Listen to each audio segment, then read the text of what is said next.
Hello दोस्तों, कैसे हैं आप सब। स्वागत करता हूं मैं आपके अपने YouTube चैनल लक्ष्य अकेडमी पर। आज हम कक्षा 10 के लिए एक बहुत ही बेहतरीन टॉपिक लेकर उपस्थित हैं। सामाजिक विज्ञान के लोकतंत्र वाले चैप्टर से आज हम इस लोकतंत्र के बारे में समझेंगे कि लोकतंत्र किस तरीके से कार्य करता है और लोकतंत्र से लोग संतुष्ट हैं भी या वैसे ही चल रहा है। बोर्ड पेपर के लिए तो लाभदायक है ही आपके लिए बहुत ज्यादा। कई बार क्वेश्चन भी पूछे गए हैं और जो क्वेश्चन बार बार रिपीट किए गए हैं उन्हीं में से दो महत्वपूर्ण क्वेश्चन आज हम लेकर आपके समक्ष पेश हुए हैं। तो चलिए शुरू करते हैं आपके दोनों क्वेश्चन के बारे में। जैसा कि आप देख सकते हैं, पहला क्वेश्चन, लोकतंत्र किस तरह उत्तरदायी, जिम्मेदार, वैध सरकार का गठन करता है। पहला क्वेश्चन, और यह क्वेश्चन कई बार पूछा गया है, बार बार पूछा गया है कि जो लोकतंत्र है वो उत्तरदायी है, जिम्मेदार है और वैध सरकार इसका जो गठन करता है। आप पहले इनका मतलब समझ लीजिए, क्योंकि यह क्वेश्चन जो भी हाल ही में पूछा गया है 2020, ध्यान दीजिएगा, 2020 और दो सेट में, 2020 के दो सेट में पूछा गया है। ठीक है, एनजेड और सीडी, ये दो सेट में ये क्वेश्चन पूछा गया है। इसके पहले भी कई बार पूछा गया होगा, क्योंकि हमारे पास जो डाटा उपलब्ध है, अगर उस डाटा की बात करें तो उसमें केवल 2 ही बार का है और ये जो डाटा है हमारा वो हाल ही का है। तो हो सकता है कि उसमें वो क्वेश्चन ना हो जो इसके पहले पूछा गया हो। तो ये क्वेश्चन कई बार पूछा गया, बहुत ही इंपॉर्टेंट है, ये बात आप ध्यान दीजिएगा। अच्छे से समझना है हमको कि लोकतंत्र किस तरह से उत्तरदायी, उत्तरदायी मतलब जवाबदेही, जिम्मेदार का मतलब आपको पता ही है, वैध सरकार मतलब होता है कि ऐसी सरकार जो सही मायने में सरकार चलाती हो, सही ढंग से सरकार चलाती हो, यानी जिसकी आवश्यकता हो लोगों को, वो सरकार है। इस तरीके से के सरकार का गठन करता है। तो किस तरह से, इसके बारे में हमको समझना। तो सबसे पहले तो आप ये समझिए कि लोकतंत्र होता क्या है। अलग अलग दार्शनिकों के, अलग अलग अर्थशास्त्रियों के अलग अलग परिभाषाएं हैं। आप लोगों ने पुस्तकों में देखा होगा, बहुत सारी परिभाषाएं हैं इसकी, लेकिन जो ट्रेंडिंग परिभाषा होती है इसकी, जो वर्तमान में चलती, लोगों के द्वारा लोगों पर किया गया शासन, मतलब कि लोकतंत्र में जनता ही राजा होती है और जनता के द्वारा ही उसका जो नेता होता है वो चुना जाता है, आप सभी जानते हैं। इसमें अगर हम पॉइंट की बात करें तो पहला जो पॉइंट है, किस तरीके से करता है उत्तरदायी सरकार का निर्माण, जिम्मेदार सरकार का निर्माण, वैध सरकार का निर्माण। तो पहला टॉपिक आता है सूचना का अधिकार। यानी कि ये जो सूचना का अधिकार है, आरटीआई जिसको बोला जाता है, राइट टू इंफॉर्मेशन, सरकार ने हमको दे रखी है। आप क्या करोगे इससे? क्या है सूचना का अधिकार? सरकार ने हमको सूचना का अधिकार दे दिया है कि भाई ठीक है, आप किसी भी कार्य को, किसी भी नियम बनाया गया, कोई भी कानून बनाया गया, तो उसमें सभी प्रकार के नियमों का पालन किया गया है या फिर ऐसे ही बना दिया गया है, आप इसकी जानकारी ले सकते हो सरकार से, डायरेक्ट सरकार से बात करके कि भाई आपने ये कानून बनाया, क्या इसमें जितने भी नियम है, जितने भी रूल्स है, क्या सभी नियमों का पालन इसमें किया गया है, आप इसकी जानकारी ले सकते हो। और ये अधिकार सरकार ने हमको दे रखा है, सूचना का अधिकार। ठीक है, इसके अतिरिक्त और क्या कर सकते हैं हम भाई? जानने का अधिकार तो ही है, जो भी काम काज कर रहा है, जो भी मंत्री है, विधायक हैं आपके क्षेत्र के, सांसद हैं आपके क्षेत्र के, आप उनसे उनके काम काज के बारे में जान सकते हो, अधिकार ले सकते हो। केवल इतना ही नहीं, अधिकार ही नहीं दिया है, बल्कि कुछ सुविधाएं भी मुहैया कराती है कि आपको किस तरीके से इसकी जानकारी प्राप्त करनी है, वो रास्ता भी बताता है। पहला पॉइंट आपको समझ में, तो पहला जो जिम्मेदार और वैध सरकार का जो गठन करता है वो पहले इस तरीके से कि सूचना का अधिकार देकर। दूसरा, स्वतंत्र और निष्पक्ष चुनाव कराता है। अब लोकतांत्रिक देश की जो सबसे बड़ी भूमिका होती है कि वहां पर पार्टियां हो और वो पार्टी अपने अपने उम्मीदवार स्वतंत्र रूप से अपने उम्मीदवार उतारती है चुनाव लड़ने के लिए और मतदाता उनको मत करता है, मतदान करता है जाकर, और वो पूर्णतः स्वतंत्र होते हैं, पूरी तरीके से स्वतंत्र होंगे, उसमें किसी तरीके का कोई दबाव नहीं होता है उनके ऊपर, निष्पक्ष चुनाव कराए जाते हैं। ठीक है, और ये जो चुनाव होता है इसके लिए एक निश्चित अवधि होती है कि निश्चित अवधि के लिए चुनाव कराए जाएंगे, उसके बाद फिर से चुनाव होगा। निश्चित अवधि, अगर हम भारत की बात करें तो भारत का जो चुनाव है वो 5 साल के लिए ज्यादातर चीजें होती है, अगर हम कुछ को छोड़ दे तो। यानी निश्चित अवधि के लिए चुनाव कराए जाएंगे, उसके बाद फिर से चुनाव होता है, ताकि जनता प्रतिनिधियों के द्वारा किए गए वादे पर, अगर जो प्रतिनिधि है जो चुनाव के समय पर जो वादे किए थे, अगर उनके वादे अपने वादे पर वो खरा उतरते हैं तो जनता फिर से उन्हें चुनती है, अन्यथा उन्हें बाइकाट करके किसी दूसरे प्रतिनिधि को अपना किसी दूसरे व्यक्ति को अपना प्रतिनिधि चुन लेती है। ठीक है, तो ये दूसरा। तीसरे पॉइंट की बात करें तो कानूनों पर खुली चर्चा, बहुत ही महत्वपूर्ण बिंदु है, ध्यान दीजिएगा। अब लोकतंत्र क्या है कि अच्छा, ये जो पॉइंट है आपका, ये पॉइंट दूसरे प्रश्न के लिए भी महत्वपूर्ण है, ध्यान दीजिएगा, अच्छे से समझिएगा। लोकतंत्र में जब कोई कानून बनता है, कोई बिल पास होता है, तो इसके लिए एक लंबी प्रक्रिया होती है। ऐसा नहीं है कि बस आज ही शुरू किया, कल आप पेश किए, परसों जो है लागू कर दिए, ऐसा नहीं होता। उसके लिए एक लंबी प्रक्रिया है, लंबी प्रोसेस है। तो लंबा प्रोसेस के से गुजरना पड़ता है किसी भी कानून को बनने के लिए। तो कानून, इसकी एक लंबी प्रक्रिया के बाद अब संसद में बहस होती है, लोकसभा में, राज्यसभा में बहस होगी, उस पर चर्चाएं होंगी, उस पर सोच विचार होगा, उसके बाद उस चीज को जनता के बीच में लाया जाता है। और सरकार ये उम्मीद करती है, ये संभावना जताती है कि लोग उनकी जो उनके द्वारा जो नीतियां लाई गई हैं उसको मानेंगे, उसके फैसले को स्वीकार करेंगे,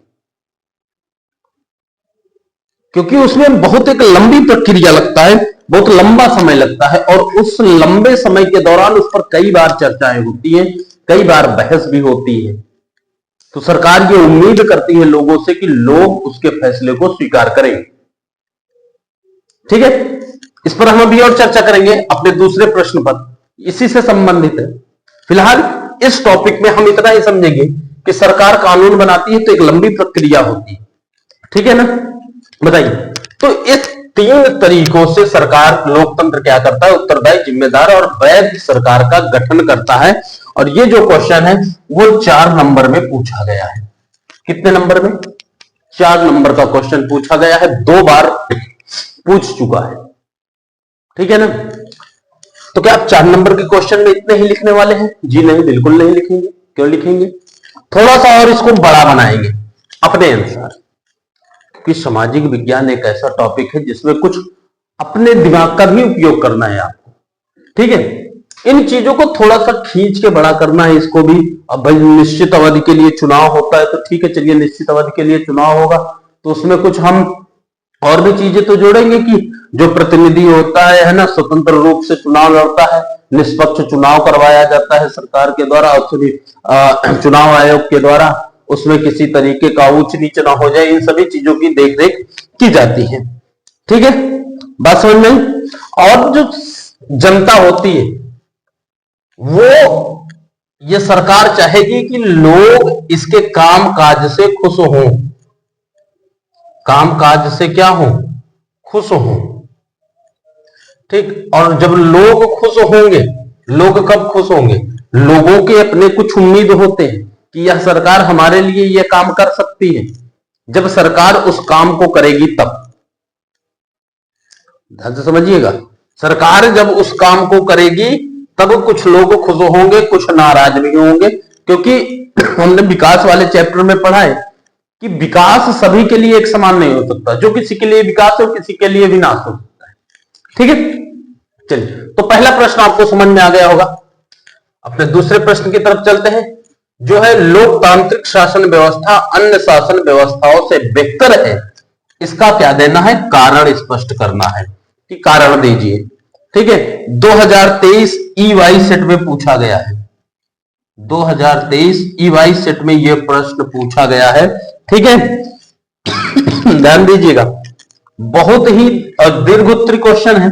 ठीक है, दीर्घोत्तरी क्वेश्चन है, तो कई बार पूछा गया लोकतांत्रिक शासन व्यवस्था अन्य शासन व्यवस्थाओं से किस तरीके से बेहतर है। बेहतर है, अगर ठीक है, चलिए बेहतर है तो क्यों है, आप ये कारण बताइए। लोकतांत्रिक शासन व्यवस्था बेहतर है तो कुछ चीजें देती है लोकतांत्रिक शासन व्यवस्था हमको, जिसकी वजह से लोग इसको क्या मानते हैं? बेहतर मानते हैं कि भाई लोकतांत्रिक शासन व्यवस्था अन्य शासन व्यवस्थाओं से बहुत ही बेहतर है। ठीक है, और जब लोकतांत्रिक शासन व्यवस्था बेहतर होती है तो कुछ कारण भी दिए जाते हैं। ठीक है, कि अगर हम कहें कि चलो भाई हम सबसे अच्छे हैं, पूरे विश्व में हम सबसे अच्छे हैं, तो क्यों अच्छे होंगे? कोई कारण होगा, तो कुछ ना कुछ चीजें तो होती है, कारण तो होंगे। तो किस कारण की वजह से हम लोकतंत्र को अन्य व्यवस्थाओं से बेहतर मानते हैं, यानी तानाशाह से बेहतर मानते हैं, राजतंत्र से बेहतर मानते हैं? तो क्यों मानते हैं? तो उसके जो कारण है, पहला जो कारण होगा कि नागरिकों में समानता को बढ़ावा देना। ठीक है, जो नागरिक हैं, जो उस देश के नागरिक हैं, उनको क्या दिया जाता है? समानता का अधिकार, यानी समानता को बढ़ावा देना कि सभी लोग एक समान हैं और कानून सभी के लिए बराबर होता है। ठीक है, जो कानून है, कानून सभी के लिए बराबर होगा और सभी क्या होंगे? समान होंगे, यानी ऊंच नीच भेदभाव को पूरी तरीके से समाप्त करना ही इस लोकतंत्र का कारण होता है। ठीक है, इस कारण इसको क्या माना जाता है? सभी व्यवस्थाओं से बेहतर माना जाता है। दूसरा, व्यक्ति की गरिमा को बढ़ावा देता है, ये व्यक्ति के सम्मान को, मान सम्मान को बढ़ाता है, उसकी जो गरिमा है उसको बढ़ाए रखता है। ठीक है, तीसरे कारण की बात करें तो इसके निर्णय में उत्कृष्टता होती है। लोकतंत्र जो भी निर्णय लेता है उत्कृष्ट निर्णय लेता है, अच्छा होता है, सर्वश्रेष्ठ होता है। चौथा, टकराव को संभालने का समाधान, यानी अगर समझिए आप, बहुत ही इंपॉर्टेंट पॉइंट है, टकराव कब होगा? समुदायों में हो सकता है, जातियों में हो सकता है। अगर कभी जब दो समुदाय आपस में टकराते हैं, आपस में खींचातानी होती है, ठीक है, किसी भी चीज को लेकर, किसी बिंदु को लेकर, किसी एक विशेष विषय को लेकर अगर आपस में मनमुटाव होता है, खींचातानी होती है, तो लोकतंत्र उस टकराव को संभालने का समाधान रखता है अपने पास, कि अगर कभी ऐसी सिचुएशन आती है, ऐसी कंडीशन आती है कि दो समुदाय आपस में लड़ते हैं, तो हम इसको किस तरीके से संभाल सकते हैं, और इसको संभालने का दायित्व भी लोकतंत्र को जाता है, वो संभालता है इस चीजों को। चौथा, इसमें गलतियों को सुधारने की संभावना है। अगर कोई व्यक्ति कोई गलती करता है तो लोकतंत्र आपको उस गलती को सुधारने का एक अवसर जरूर देती है कि आपने ये गलती की है तो अपने इस गलती को आप सुधारिए, हम आपको एक मौका देते हैं। ठीक बात समझ में? तो ये कुछ विशेष कारण है जिसकी वजह से लोग क्या करते हैं कि लोकतांत्रिक शासन व्यवस्था को अन्य व्यवस्थाओं से बेहतर मानते हैं। लेकिन हमने कहा था इसके बारे में चर्चा करेंगे इस बिंदु पर। अब देखिए, हमने कहा कि सरकार जो भी कानून बनाती है एक लंबी प्रक्रिया के बाद पूरी होती है, लंबी प्रक्रिया चलती है, पूरी बहस होती है, उस पर जनता के बीच में बाद में लाया जाता है, कई बार बहस होगी, कई बार उस पर सोच विचार, और सरकार ये संभावना जताती है कि लोग उस पर, उसकी फैसला पर, उसके जो भी फैसले हैं उस फैसले को मानेंगे। अब जब ये इसमें जो समय लगेगा, इस समय की वजह से कुछ लोग इससे संतुष्ट नहीं होते। ठीक है, कुछ लोग संतुष्ट नहीं होते। ठीक है, यहां पर कुछ लोग क्या कहते हैं कि भाई इससे बेहतर तानाशाही है, इससे बेहतर कौन सी व्यवस्था होगी? तानाशाही व्यवस्था होगी। ठीक है, इससे बेहतर वो किस व्यवस्था को मानेंगे? तानाशाही व्यवस्था को मानेंगे। ठीक है, जहां पर क्या होता है, औपचारिक रूप से संविधान होता है, कुछ समय के लिए काम करता है, वहां पर क्या है भाई, अब कोई भी नियम कानून लगा वो तत्काल नियम कानून लग जाता है, ठीक है, तुरंत ही वो क्या हो जाता है, शुरू हो जाता है। बात समझ में आ रही ना।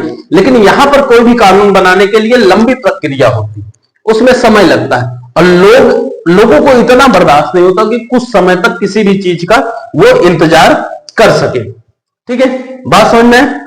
और यहां पर उनके अपने कुछ संविधान है, इनका अपना संविधान होता है, और ये संविधान कुछ आधारभूत गारंटी भी देता है, ठीक है, आधारभूत गारंटी देता है कि चलिए हम आपको कुछ गारंटी देते हैं, ठीक है, आपके मूल अधिकार के बारे में कुछ गारंटी देते हैं, वो आप लिए हो, ठीक। लेकिन लोगों को चाहिए कि भाई ये लोकतांत्रिक जो शासन व्यवस्था है तो ठीक ही, अन्य व्यवस्थाओं से बेहतर है, बस यही एक न कमी है कि जब भी कोई फैसला लेना होता है तो सरकार उसमें लेट हो जाती है, देरी हो जाती है। तो अगर हम इसमें इसकी कमियों की बात करते हैं तो कोई भी फैसला हो, यही पॉइंट आपको समझना है कि कोई भी फैसला लेने में ये जो लोकतांत्रिक शासन व्यवस्था होती है उसमें क्या लगता है, समय लगता है, ठीक है, समय लगता है भाई, किसी भी फैसले को पूरा करने में क्या लगेगा, समय लगेगा। और इस फैसले से लोग खुश भी हो सकते हैं, नाराज भी हो सकते हैं, ठीक है। तो ये हमारा जो आज का टॉपिक है लोकतंत्र और ये लोकतांत्रिक शासन व्यवस्था किस तरीके से बेहतर है। दो प्रश्न, बहुत ही इंपॉर्टेंट प्रश्न है, आप अच्छे से समझ लीजिएगा इसको, वीडियो को एक बार नहीं 2 बार देखिएगा, और अगर चैनल पर नए हैं तो सब्सक्राइब जरूर करिएगा, बेल आइकन को प्रेस करिएगा, अपने दोस्तों को शेयर करिएगा, क्योंकि बहुत ही जरूरी टॉपिक है, बहुत ही महत्वपूर्ण है बोर्ड पेपर के लिए। तो अगले दिन हम एक नए टॉपिक के साथ इसी सामाजिक विज्ञान के एक विशेष टॉपिक के साथ मिलेंगे, क्योंकि आपका बोर्ड पेपर नजदीक है, तो हम भी चाहते हैं कि जल्दी से जल्दी आपके बोर्ड पेपर की तैयारी पूरी हो और आप एग्जाम में अच्छे से अच्छे मार्क्स लेकर आए, ठीक है। तो वीडियो कैसा लगा जरूर बताइएगा, मिलते हैं अगले दिन एक नए वीडियो के साथ, तब तक के लिए जय हिंद, वंदे मातरम।